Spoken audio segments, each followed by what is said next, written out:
உங்களுக்கான இன்றைய பிரபஞ்ச வார்த்தை.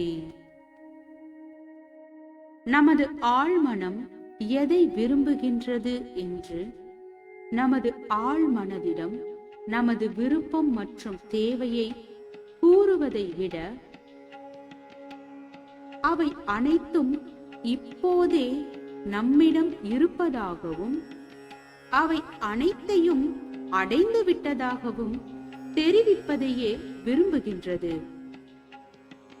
தான் உயரும் போது தன்னை சுற்றி உள்ளவர்களும் உயர வேண்டும் என்ற உயர்ந்த உள்ளம் கொண்டவர்கள் மேன்மேலும் உயர்ந்து கொண்டே இருப்பார்கள்.